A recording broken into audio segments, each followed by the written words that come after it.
स्वागत है प्यारे बच्चों। आज की कक्षा में फिजिक्स क्लास 12। आज का हमारा टॉपिक है हाइगेंस के तरंग सिद्धांत की सहायता से प्रकाश के परावर्तन की व्याख्या करना। पिछले वीडियो में हम हाइगेंस के सिद्धांत को पढ़ चुके हैं। उसकी सहायता से प्रकाश के परावर्तन की हम व्याख्या करेंगे, नियमों की व्याख्या करनी है। तो परावर्तन के हम जानते हैं बेसिकली दो नियम हैं। पहला नियम ये कहता है कि किसी भी तल पे आपतित किरण, परावर्तित किरण और किसी बिंदु पे अभिलंब, तीनों क्या होंगे? एक ही तल में होंगे।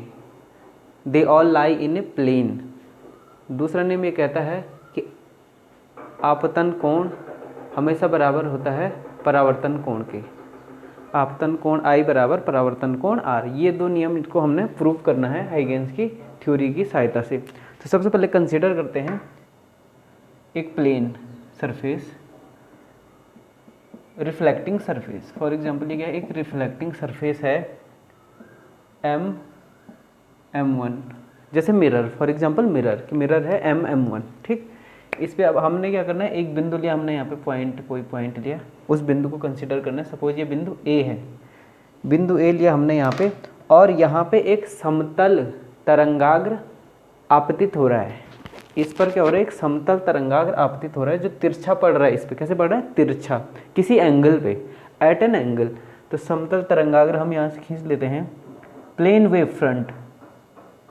हाइगेंस की थ्योरी में तरंगाग्र की ही बात थी। एक प्लेन वेव फ्रंट लिया और हम कहते हैं ये इस परावर्तित पृष्ठ से माना आई कोण बना रहा है। कौन सा एंगल बना रहा है? आई कोण।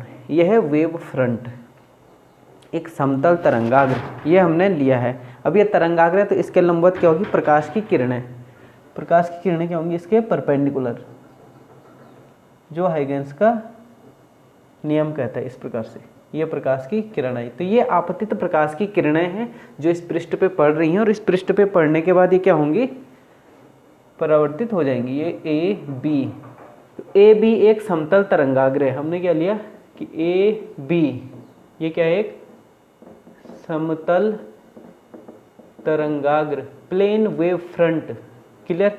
ए बी समतल तरंगाग्र, ये किरणें दिखा रहे हैं हम। तो ये किरण की दिशा इस प्रकार से प्रकाश गमन कर रहा है।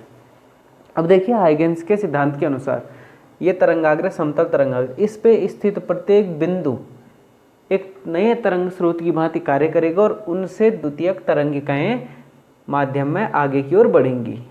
प्रत्येक बिंदु से क्या निकलेंगी? द्वितीयक तरंगिकाएं निकलेंगी। तो सबसे पहले देखिए इस तरंगाग्र ए बी का बिंदु A इस परावर्तक पृष्ठ M1 से टकराता है A पर, पॉइंट A पर यहाँ पे टकराएगा, और टकराने के बाद यहाँ से क्या निकलेंगी? द्वितीयक तरंगिकाएं। सबसे पहले यहाँ से निकलेंगी, फिर यहाँ से धीरे धीरे सबसे अंत में B वाला पृष्ठ यहाँ टकराएगा, फिर उससे द्वितीयक तरंगिकाएं निकलनी शुरू होंगी जैसे वो टकराता है।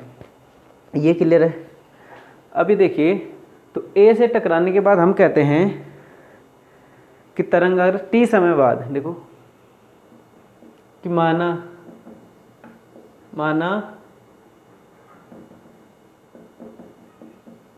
बिंदु B T समय बाद M डैश को स्पर्श करता है या टकराता है, स्पर्श करता है। ये क्लियर है कि हम कह रहे हैं कि T समय बाद ये बिंदु जो B है तरंगाग्र का सिरा, ये जो है यहाँ टकराएगा। कुछ समय बाद तिरछा आपतित होगा ना, धीरे धीरे इस प्रकार से टकराएगा और यहाँ से वापस तो रिफ्लेक्ट होने शुरू करेंगे, क्योंकि आगे नहीं जा सकती वो तरंगें।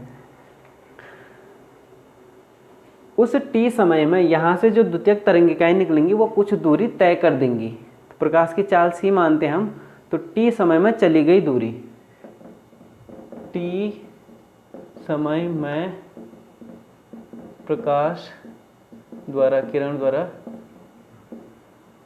चली गई दूरी बराबर चाल इंटू समय।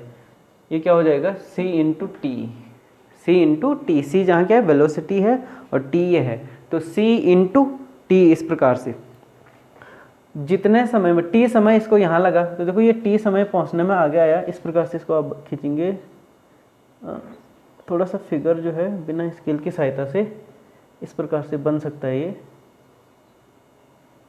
ये ऐसे टकराया, हम कहते हैं यहाँ पे टकरा, और ये बिंदु हमने कहा माना suppose this is a dash, ये क्या हो गया ए डैश। अब आपको पिक्चर क्लियर हो गई, ये ए डैश था और यहाँ से जाने के बाद ये क्या, ये वापस टकराएगा, ये वापस निकलेगा ए डैश से। तो जितने समय में प्रकाश की किरण बी से ए डैश पे पहुंची, उतने समय में ए से जो द्वितीयक तरंगिकाएं हैं वो माध्यम में आगे निकल चुकी होंगी, और आगे निकलती हैं तो हम कहते हैं यहाँ से निकलने के बाद सपोज इस प्रकार से निकलेंगी ये, और उसके बाद यहाँ से निकलेंगी। अब कितना आगे निकली ये हमको देखना है। सबसे पहले बी ए, दूरी जो है बी ए डैश, बी ए डैश बराबर क्या होगा सी इंटू टी, इक्वेशन 1। जो ये दूरी है बी ए डैश, ये कितना है सी इंटू टी, क्योंकि टी समय बाद तरंगाग्र का बी हिस्सा इस प्लेन से टकरा रहा है, और उस समय में यहाँ से द्वितीयक तरंगिकाएं कुछ दूरी तय कर चुकी होंगी, और वो कितनी दूरी तय कर चुकी होंगी उस टी समय में, वो भी सी इंटू डी दूरी तय कर चुकी होंगी द्वितीयक तरंगिकाएं। हाइगेंस ने ये भी बताया कि तरंगाग्र की नई स्थिति ज्ञात करने के लिए हम क्या करेंगे कि बिंदु ए को केंद्र मानकर, बिंदु ए को केंद्र मानकर सी टी, दूरी क्या है सी टी, बिंदु ए को केंद्र मानकर सी टी त्रिज्या का एक चाप खींचते हैं। बिंदु ए को केंद्र मानते हुए सी टी त्रिज्या का एक चाप हम खींचेंगे। तो सी टी त्रिज्या लगभग इसके बराबर, सपोज इस प्रकार से ये आपका चाप खींचा गया है, क्योंकि द्वितीयक तरंगिकाएं जो निकलेंगी वो कैसी होंगी, ये बिंदु स्रोत और द्वितीयक तरंगिकाएं कैसी होंगी, गोलीय होंगी, तो इसलिए आप त्रिज्या का चाप खींचेंगे, और इसको हम क्या करेंगे बिंदु ए से मिलाएंगे। तरंगाग्र की नई स्थिति ज्ञात करने के लिए इसको क्या करते हैं हम इस प्रकार से, इसको बिंदु टच करेगा ये इस पर से, एक मिनट, ये स्पर्श करता हुआ ये इस प्रकार से खींचा, तो ये स्पर्श कर रहा है,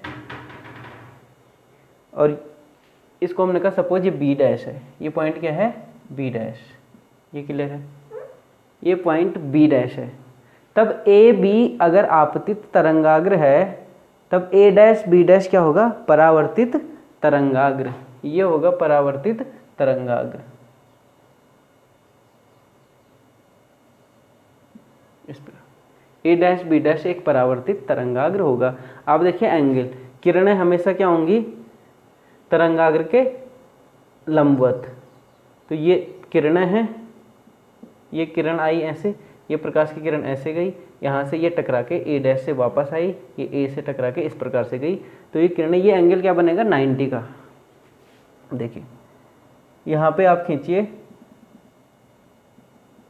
अभिलंब, इस पे भी खींचिए अभिलंब, दो बिंदुओं पे यहाँ पे अभिलंब खींचिए। अब एंगल निकालिए, सबसे पहले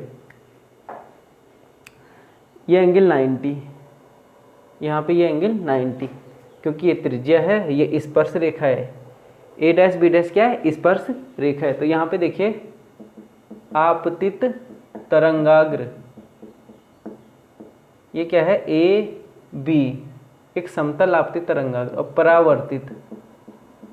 परावर्तित तरंगाग्र ये है ए डैश बी डैश। फिर से देखिए तरंगाग्र की नई स्थिति हमको कैसे मिली कि हमने सपोज किया कि तरंगाग्र जो है बी बिंदु, जो तरंगाग्र का अंतिम सिरा है बी, वो जो है इस परावर्तक तल पे पहुंचने में टी समय लेता है, यानी ए डैश पे पहुंचने में टी समय लेता है। तो उतनी दूरी में चली गई, उतने समय में चली गई दूरी क्या होगी बी ए डैश, जो इक्वल टू होगा सी इंटू टी, प्रकाश की चाल और समय के, तो सी इंटू टी ये डिस्टेंस है। उतने ही समय में यहाँ से द्वितीयक तरंगिकाएं निकल चुकी होंगी हाइगेंस के सिद्धांत के अनुसार, और वो भी टी समय में सी टी दूरी तय कर चुकी होंगी। तो इसलिए जो है a B dash b, a B dash, जिसको हमने कहा ये वाली दूरी ए बी डैश, ये बराबर कितनी होगी सी इंटू टी, ये क्वेश्चन 2, ये दूरी भी क्या होगी बराबर होगी सी इंटू टी दूरी तय कर चुकी होगी उसी टी समय में। ठीक, तो इस बिंदु से द्वितीयक तरंगिकाएं निकल रही हैं, उस द्वितीयक तरंगिकाओं में जो है अब आपको एक अन्वलोक खींचना पड़ेगा कि द्वितीयक तरंगिकाओं को स्पर्श करता हुआ एक पृष्ठ। तो उसके लिए तरीका क्या था, बिंदु ए को केंद्र मानते हुए सी टी दूरी का एक चाप काटते हैं, जो कि माना ये है और उस चाप पे बिंदु ए डैश से एक स्पर्श रेखा खींच देते हैं, ए डैश बी डैश।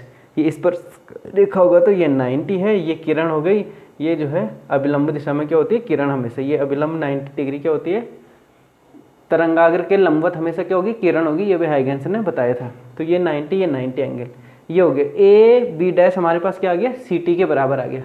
तब हम कहते हैं कि आपतित तरंगाग्र अगर ए डैश ए बी है तो परावर्तित तरंगाग्र क्या होगा, ए डैश बी डैश।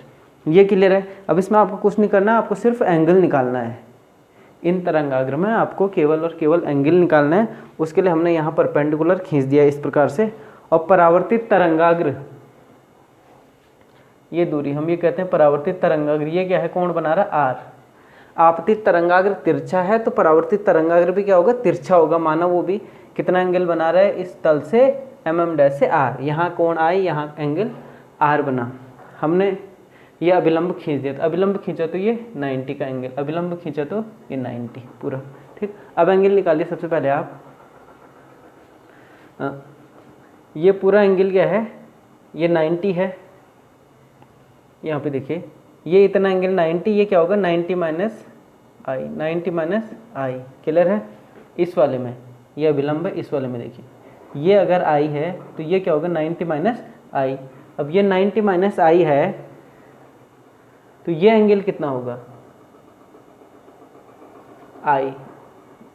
क्यों, क्योंकि ये पूरा क्या है 90, ये भी 90 है भाई, अभिलंब 90 होना है, ये 90 है, ये नहीं। किरण जो है तरंगाग्र की क्या होगी, 90 होगी। तो ये आई यानी आपतित किरण अभिलंब से आई कोण बना रही। इसी प्रकार आप यहाँ पे निकालिए तो जो ये परावर्तित किरण है ये अभिलंब से क्या कोण बनाएगी, ये एंगल आर निकलेगा आपका। इसी मेथड से आप निकालिए जो मेथड यहाँ पे लगाया है। तो आई एंगल आ गया, आर एंगल आ गया, यानी आई है एंगल ऑफ इंसिडेंस, आर है एंगल ऑफ रिफ्लेक्शन। ये दो एंगल हमको प्राप्त हो गए हैं चित्र में। ये दूरियां हमने कहा बराबर है। आप देखिए त्रिभुज में कि त्रिभुज A B A dash and त्रिभुज A B dash A dash में, इन दो त्रिभुज में देखिए, ये देखिए तो एंगल देखिए, angle A B A dash बराबर angle A dash B dash और ए बराबर 90 डिग्री, क्योंकि तरंगाग्र जो है, किरणें तरंगाग्र की क्या होती है, लंबवत होती है। 90 डिग्री हो गया। देन ए बी त्रिभुज में बी ए डैश और ए बी डैश बराबर बी ए डैश बराबर सी इंटू टी। ये हमने प्रूव किया इक्वेशन से इस प्रकार से। ये एंगल 90 है, ये जो है ये दोनों साइड इक्वल है, और जो ए डैश है ए डैश बराबर ए डैश, ये क्या हो गया, कॉमन साइड हो गई बोथ ट्राइंगल में। इसलिए triangle a B A dash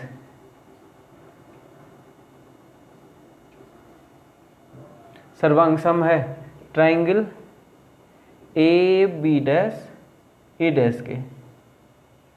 congruent triangles अर्थात a B dash A dash, ये दोनों क्या होंगे, कन्ग्रुएंट ट्राइंगल, सर्वांग सम त्रिभुज।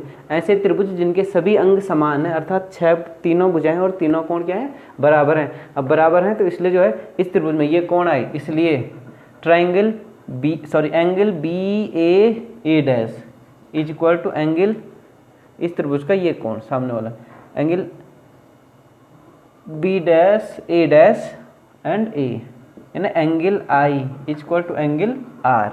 ये क्या है, एंगल आई, ये एंगल आर। यही एंगल आई एंगल आर हमने कहा एंगल ऑफ क्या है, इंसिडेंस है, ये एंगल ऑफ रिफ्लेक्शन है। इसलिए कि आपतन कोण बराबर परावर्तन कोण, ये हमारे पास परावर्तन का पहला नियम आ गया, इस प्रकार से प्रूव हो गया। बहुत आसान तरीका है, आपतन कोण बराबर परावर्तन कोण, आसानी से आप इसको प्रूव कर सकते हैं। या फिर से ध्यान रखिए कि हमने क्या किया था, इमेजिन एक तरंगाग्र किया था जो तिरछा आपतित हो रहा है आई कोण पे। जैसे जैसे वो तरंगाग्र आगे बढ़ेगा तो ए और बी के सभी बिंदु धीरे धीरे ए और ए डैश के बीच इस पृष्ठ से टकराएंगे और द्वितीयक तरंगिकाएं उनसे निकलेंगी हाइगेंस के सिद्धांत के अनुसार। तो हमने दो एक्सट्रीम पॉइंट लिए, पॉइंट ए और पॉइंट बी। तो जब जो है बिंदु बी ए डैश पे पहुंचता है माना टी समय में, उतने समय में जो है बिंदु ए से निकलने वाली द्वितीयक तरंगें जो है बी डैश पे पहुंचती है। दोनों की दूरी क्या है, c इंटू टी। तिरछा आपतित हुआ समतल तरंगाग्र और वही तरंगाग्र परावर्तित हुआ समतल तरंगाग्र परावर्तित होगा, वो भी तिरछा। तो यहाँ एंगल क्या बना था, ये समतल तरंगाग्र था, ये आर डैश का आर एंगल, यहाँ एंगल आई। तो ये दोनों हमने बराबर कर दिए। फिर वहाँ पे हमने अभिलंब डाला उन बिंदुओं पे ए और ए डैश पे, तो वहाँ से प्रूव हुआ कि ये एंगल भी क्या है, आई है, ये एंगल क्या है, आर है, angle of incidence, angle of reflection, जो बराबर है आपतन कोण बराबर परावर्तन कोण। ये परावर्तन का सबसे बेसिक नियम है। ये हमने हाइगेंस के सिद्धांत से इसको प्रूव किया है। द्वितीयक तरंगिकाओं से ये एनवलप खींचा गया है यहाँ पे ct दूरी का। इस प्रकार से इसको करना है। और दूसरा आप देखिए व्हाइट बोर्ड में, देखिए इस प्रकार का तल है, ये अभिलंब होगा और इस पर कोई तरंगाग्र तिरछी आपतित होगी, तो वो तरंगाग्र यानी तरंगाग्र के लंबवत क्या है, किरण है। तो प्रकाश की किरण, अभिलंब और परावर्तित प्रकाश की किरण। आपतित प्रकाश की किरण, ये आपतित प्रकाश की किरण, ये परावर्तित प्रकाश की किरण और ये अभिलंब, ये जो अभिलंब है, तीनों क्या है, एक ही तल में स्थित है। एक तल कैसे को, ऊर्ध्वाधर प्लेन है इसके परपेंडिकुलर, तो उसमें तीनों एक ही तल में है। तो दोनों नियम यहाँ पे हाइगेंस के परावर्तन के दोनों नियम यहाँ पे सिद्ध हो गए हैं। ये सिंपल तरीका था कि सरलतम तरीके से आप कैसे करेंगे। तो आपने ये सपोज करना है कि सरलतम तरीके से सबसे पहले आपको प्रूव मैथमेटिकली यही चीज़ करनी है, आपतन कोण बराबर परावर्तन कोण।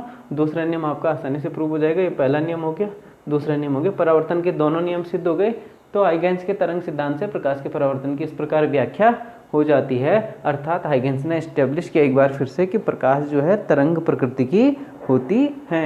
नेक्स्ट टॉपिक में हम देखेंगे हाइगेंस के तरंग सिद्धांत से प्रकाश के अपवर्तन की व्याख्या। Thank you very much.